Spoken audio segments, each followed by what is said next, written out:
If you're just joining us, we're talking to former Speaker of the House Newt Gingrich about the new book, To Try Men's Souls, a novel. It is available at Amazon. I do have to ask you one more thing. Listeners have been calling since the program started when we announced that you were coming on. They're asking me to ask you about your support for Dede Scozzafava. Sure. That's perfectly reasonable, and I'm happy to talk about it for a minute. Because here we have a woman who's won the Margaret Sanger Award. She's a four-card check. You are a figure that when conservatives think of intellectuals who can articulate conservatism and free market principles and a deference to the Constitution, you led the revolution in the 1990s. It's kind of makes, including myself, scratch my head when I hear you support someone who's of this nature. Look, she's clearly more liberal than I am, and there's no question about that. On the other hand, she has signed the no tax increase pledge. She has been endorsed by the National Rifle Association. She has come out against cap and trade and energy tax increases. She has come out against Obamacare. And she has said bluntly she will vote against Nancy Pelosi to be Speaker of the House. Now, the question I raised is a practical one. If my choice is to split our side and guarantee the election of a Democrat and a substantial loss of opportunity by losing a Republican seat, or to find a way to get a person elected who has committed to vote for the Republican leader, has committed to vote against all tax increases, has committed to vote against cap and trade, is a strong ally of the National Rifle Association, she's dramatically better than the Democrat. She's not the person I would have nominated. She's not the person who fits my values 100%.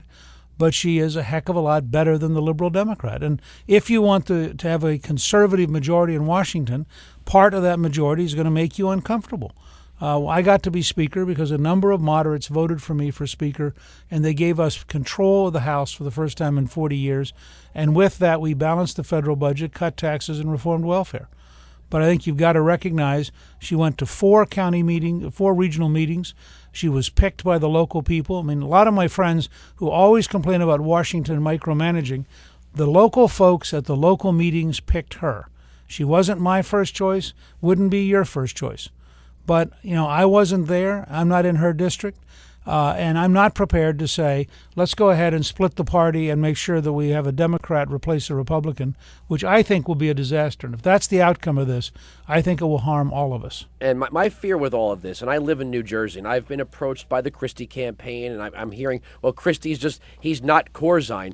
Are we seeding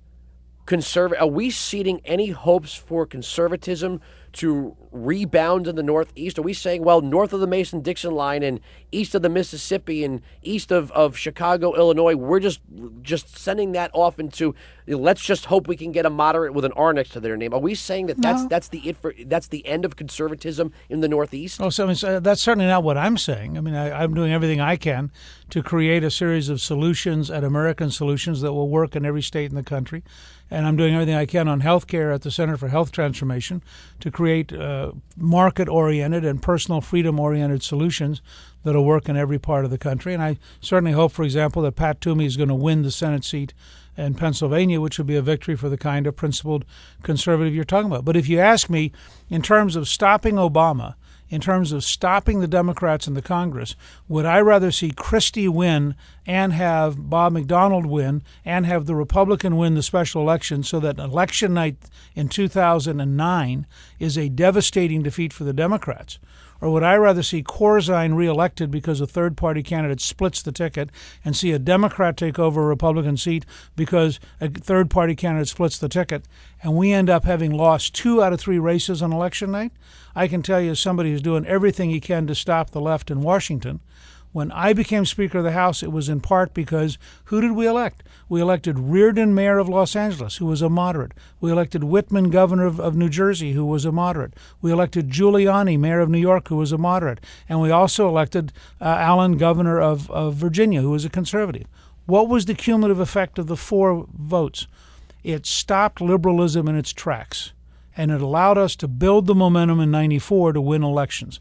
If we win all 3 seats, On election night this year, we have taken a big step towards kicking Nancy Pelosi out of the speakership, and frankly, I will tolerate a fair amount of confusion on our side if we can find the energy to kick Nancy Pelosi out of the speakership.